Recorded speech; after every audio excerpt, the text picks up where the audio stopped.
We're gonna be making the undisputed king of pasta sauces, the Bolognese, and it's way easier than you think to make it.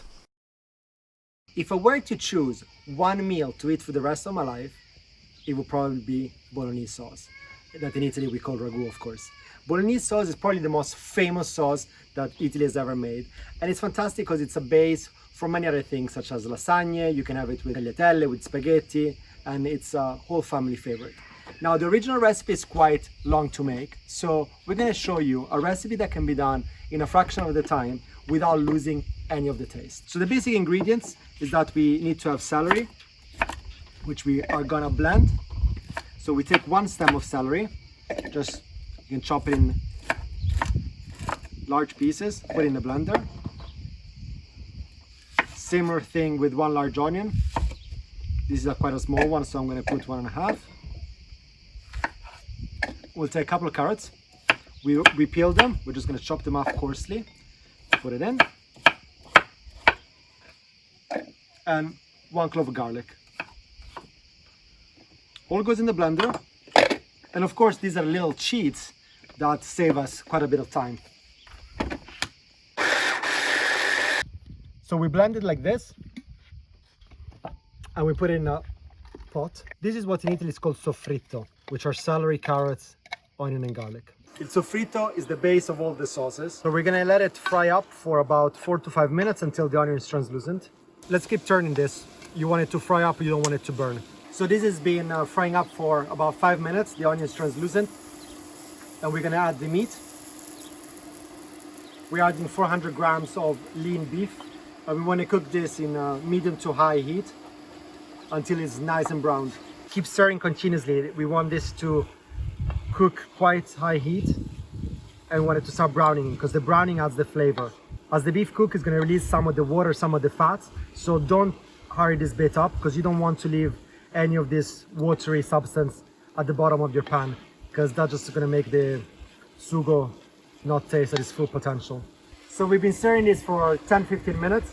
You can see that it's starting to get brown and there's no more liquids here. See, the bottom of the pan is dry and the beef is beginning to brown. At this point, we're gonna add a pinch of salt. And this is where the wine comes in. So a little bit of wine for me.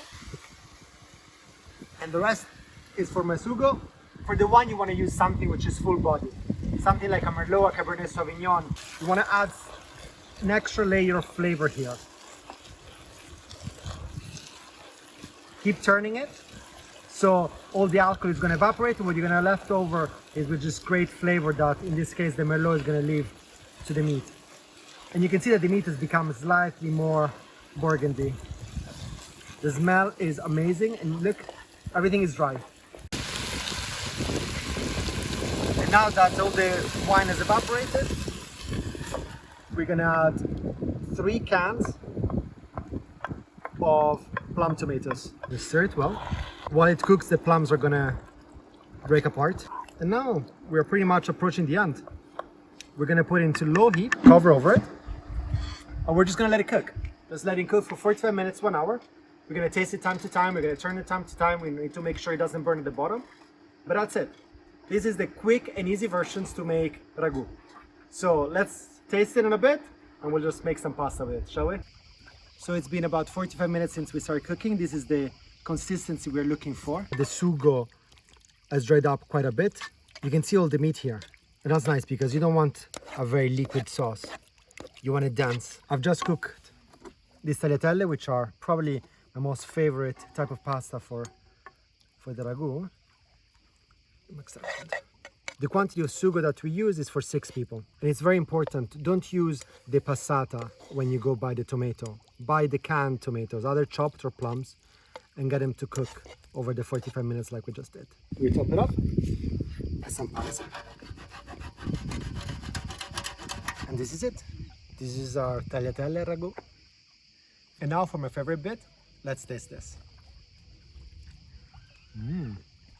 With the tagliatelle, it's amazing. You really gotta try this recipe. Making bolognese in less than an hour is short of a miracle. It tastes fantastic. Everybody's gonna love it. Buon appetito.